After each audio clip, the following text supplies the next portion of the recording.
नमस्कार, मैं हूं सत्यानंद स्वामी और आप देख रहे हैं सत्या एक्सप्रेस। 14 अप्रैल को बाबा साहब डॉक्टर भीमराव अंबेडकर साहब की जयंती है और एक बहुत ही बड़ी चर्चा है कि बहन कुमारी मायावती जी जो बसपा की सुप्रीमो है, उन्होंने 14 अप्रैल को सबसे बड़ी रैली बुलाई है।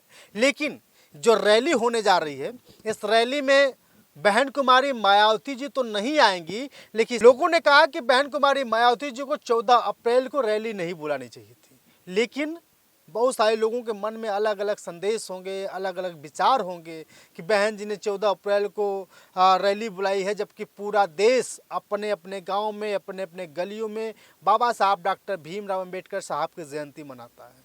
लेकिन मेरे प्यारे साथियों, उनको भी ये समझना होगा कि आखिर बहन कुमारी मायावती जी ने ये प्लान क्यों बनाया है। बहुत सारे लोगों के मन में बहन कुमारी मायावती जी के लिए द्वेष उत्पन्न हो गए होंगे। कुछ लोग तो कह रहे होंगे कि भैया बहन कुमारी मायावती जी रैली नहीं करती हैं, लोग बस लोगों को बुलाती हैं, उसमें गुमराह करती हैं। लेकिन साथियों, आपको समझना होगा, आज मैं बहुत ही बड़ी खबर बताने जा रहा हूं, जिसे जानकर आप भी कहेंगे कि ये सच है, बहन कुमारी मायावती जी को रैली बुला लेना चाहिए था। साथियों, आपको पता है, जब बहन कुमारी मायावती जी ने 9 अक्टूबर 2025 को रैली बुलाई थी तो कितने लोग पहुंचे थे? लगभग 10 लाख से कहीं ज़्यादा लोगों की भीड़ थी। बहुत सारे लोग मानवर कांशीराम स्मारक स्थल पर पहुंचे, लेकिन मानवर साहब दिखते कैसे हैं, मानवर साहब की मूर्ति कैसी लगी है, वो पार्क कैसा है, किसी ने नहीं देख पाया। बहुत सारे लोग गए, रोड पर ही पहुंचे, पार्क के अंदर भी नहीं पहुंच पाए और सब लोग वापस हो गए। इससे बहन कुमारी मायावती जी को बहुत दुख लगा।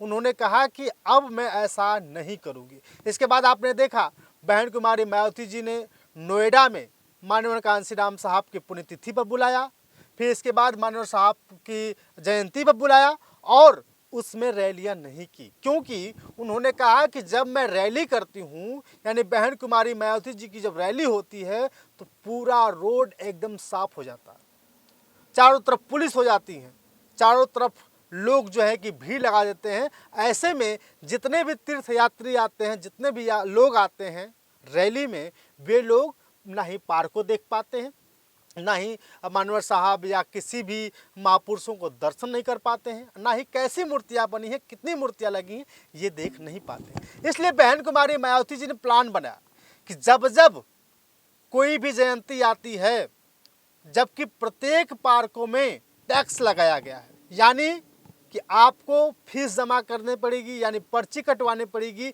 इसके बाद आप पार्क में एंट्री करते हैं। लेकिन जब महापुरुषों की जयंती होती है, उस दिन बहन कुमारी मायावती जी रैली इसलिए बुलाई है कि आप लोग उस रैली में जाकर के प्रत्येक महापुरुषों का दर्शन कर सकें, प्रत्येक महापुरुषों की मूर्तियों को देख सकें, बहन कुमारी मायावती जी ने लखनऊ को किस तरह से बदला, ये सब कुछ देख पाएं।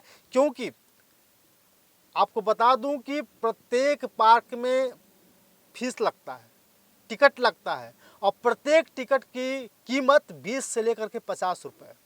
अब सोच लीजिए, हमारे बहुजन समाज, दलित समाज के लोगों के पास इतना पैसा नहीं है कि वो टिकट लेकर के वो पार्क में घुस पाएँ। इसलिए बहन कुमारी मायावती जी लोगों को इसलिए लखनऊ में बुलाती हैं ताकि वो पार्क घूम सके, जिसका किराया पूरी तरह से मुफ्त होता है। अब सोच लीजिए, अगर जिस पार्क में 10 लाख से ज़्यादा लोग आएँ और उस पार्क की टिकट अगर 20-20 रुपया हो तो कितना पैसा जाता होगा।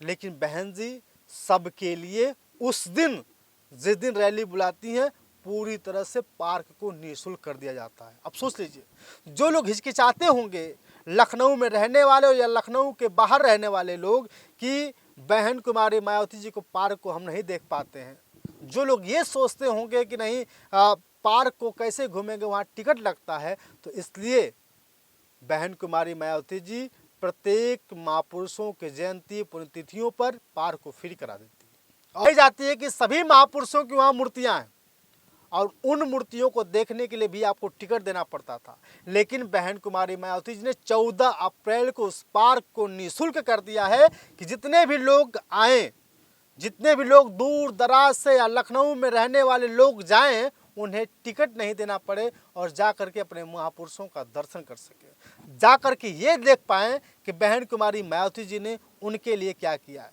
क्योंकि आप तो जानते हैं जब 9 अक्टूबर को रैली बुलाई थी बहन कुमारी मायावती जी ने, उस दिन भी अखिलेश यादव जो समाजवादी पार्टी के नेता हैं उनके ऊपर हमला बोला था। वो हमेशा से कहते रहे हैं कि ये जो पार्टी पीडीए का जो नाम देती है, पीडीए का जो नारा देती है, सिर्फ और सिर्फ दिखावे का नारा देती है, ना कि उनके लिए कुछ काम करती है। दरअसल आप तो जानते ही हैं कांसीराम साहब का जो नगर बनाया गया था, जो जिला बनाया गया था, उसको बदल दिया।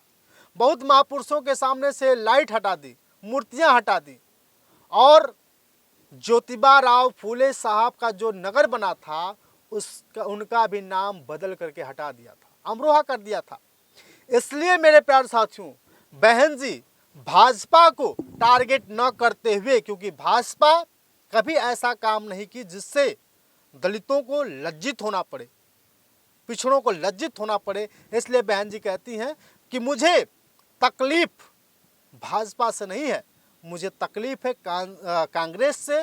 क्योंकि आपने देखा होगा पिछले दिनों एक वीडियो वायरल हो रहा है जहां लोग कहते हैं कि बहन कुमारी मायावती जी बसपा जो है कि भाजपा की बी टीम है।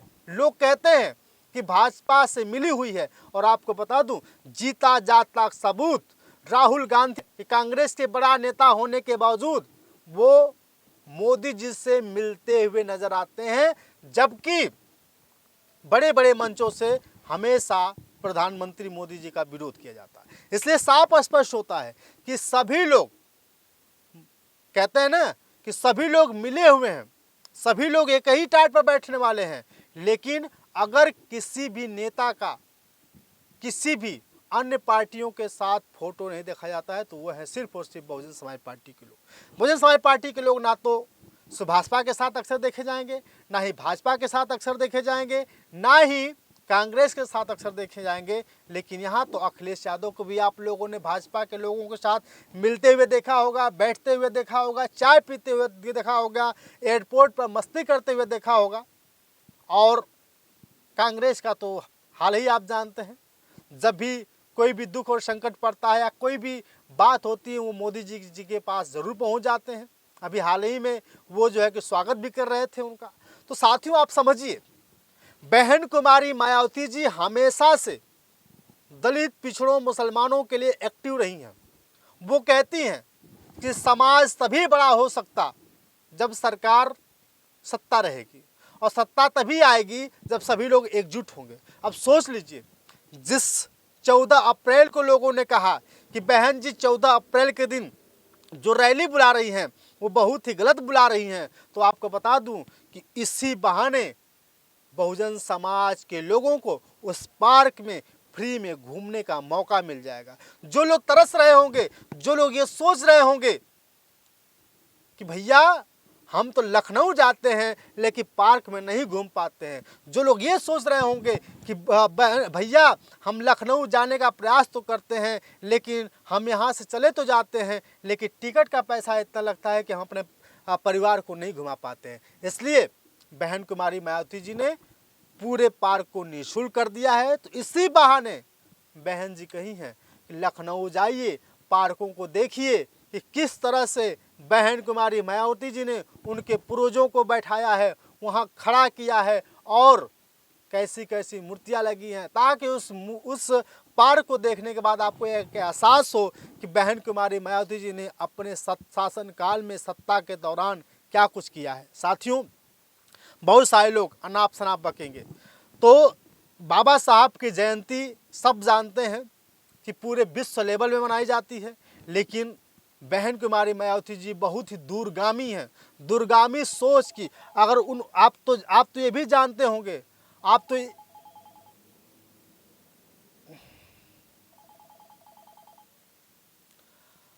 तो ये भी जानते होंगे बहन कुमारी मायावती जी रैली तक करना बंद कर दी पार्कों में, इसलिए उनको लगा कि लोग आते तो हैं लेकिन दर्शन नहीं कर पाते हैं, अपने महापुरुषों का देख नहीं पाते हैं, कैसी मूर्तियां बनी है वो कुछ नहीं देख पाते हैं, इसलिए वो रैली बुलाती हैं। और इस बार कही कि हम रैली नहीं करेंगे बल्कि हम सिर्फ और सिर्फ लोगों के लिए बुला रहे हैं। साथियों, बहुत बड़ी खबर है, और अगर आपके मन में डाउट होगा कि बहन जी रैली बुला करके गलत कर रही हैं, तो आप इस बात को पूरी तरह से समझ लीजिए और जान लीजिए कि जो बहन जी करती हैं वो गलत कभी नहीं कर सकती। और इस रैली को बुलाने का मकसद सिर्फ और सिर्फ रैली नहीं है, बल्कि एक विचारधारा की मिसाल को पेश करने की बात है। बहन जी ने क्या कुछ किया है उसको दिखाने की बात है।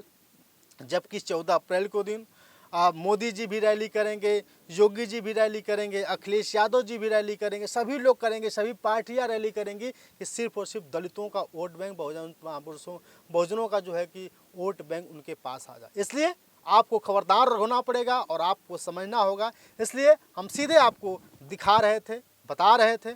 बाकी हम जल्द ही लखनऊ पहुंचेंगे। अगर मैं वहां मौजूद रहा तो आपसे मिल करके बात करने के लिए ज़रूर तत्पर रहेंगे। बाकी आपकी राय कमेंट करके बताइएगा। बहुत बहुत धन्यवाद, शुक्रिया।